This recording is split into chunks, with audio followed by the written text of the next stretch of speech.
excited about summer berries. I have cleaned up my berries here that I picked in the yard. I cut up my strawberries like into quarters so that they would be closer in size to everything else. I got mostly strawberries and blueberries. We're at the end of that season. I got a couple raspberries and a couple blackberries, and that is just starting right now. So I have these cleaned up and ready for our cocoa berries and cream, which is very easy to do. Other than the berries, all you need are 3 ingredients. I have the cocoa powder out, and I need some heavy cream and some syrup. Oh, and my key to making whipping cream really good, or to actually whip and stay good, is to chill my bowl very clean. I always wash it again right before, make sure there's no finger oils or anything on it. Anything that touches the whipping cream you want to be cold. You want whipping cream cold, you want your bowl cold. I have the whisking attachment in here. You can totally do this with a hand mixer. I just prefer the hands off of the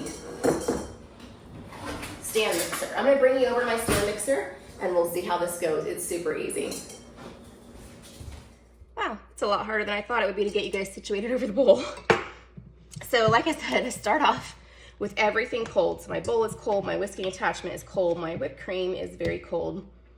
And I'm gonna go ahead and pour this in. I'm gonna make the whole container. You don't have to do that if you don't want. Going to add my cocoa powder straight in. I'm gonna use about a tablespoon for this amount. It's not something that has to be exact. You just want to keep in mind, if you're trying to make it more chocolatey, you want to keep in mind that this is bitter and you'll need to sweeten it that much. You can use powdered sugar in this. I like to use syrup, about like 2 tablespoons. It really doesn't need that much. Whipping cream sweetens up pretty quickly. It is my way to use less processed white sugar in our eating. I'm gonna start this on low. And I want it to get mixed in slightly, like better on the second one. If I start on high at this level with it being as liquidy as it is, then it's going to splash everywhere. So you have to work your way up. See if I can find a better angle for you. Okay, so looking right down in there, you can see that it's thickening a tiny bit. Now I'm gonna speed it up. And it looks like the cocoa powder is not in there yet, but it will be. It gets mixed as it goes.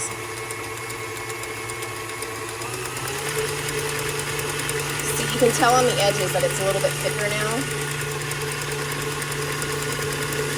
That's when I know that I can speed it up a little bit.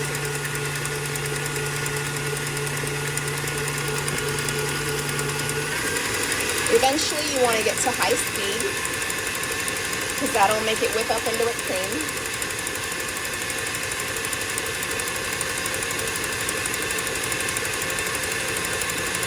And it does take a moment.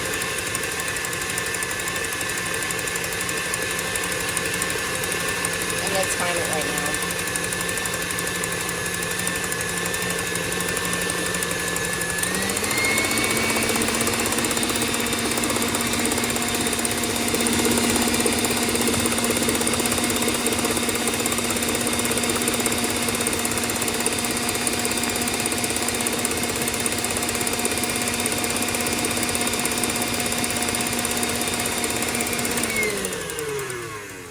Okay, so I'm gonna show you something here.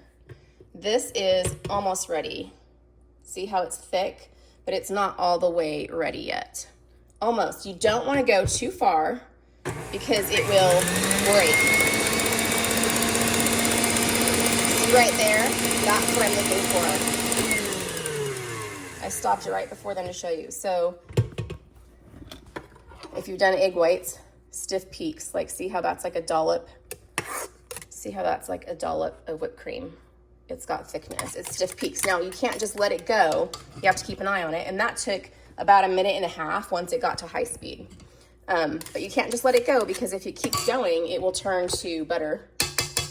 It will break. Let's get this on our berries. Okay, I'm ready to get this on my berries. Beautiful berries. I'm just gonna put this cocoa cream on it. I'm gonna put quite a dollop. You could put this in a piping bag if you want and make it really pretty. I just like to kind of bounce it like that. And then I like to finish with a little orange zest. I don't have an orange today, but I do have tangerines on hand, so I'm just gonna get just a little bit right on top there. And that, my friends, is gorgeous. Let me get a spoon and taste this. By the way, you don't just have to use summer berries with this. I sometimes do peaches or nectarines in later summer, or also you could do some apples in the fall, like cook them real slightly and then do the cream with cinnamon in addition.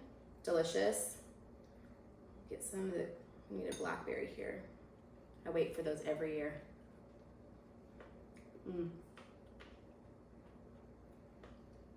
This is a perfect way to hit your sweet tooth without compromising your health. Yes, maple syrup does have a little bit of sugar in it, but it's less than processed sugar and it's got other things that are good for you, and these berries are full of antioxidants.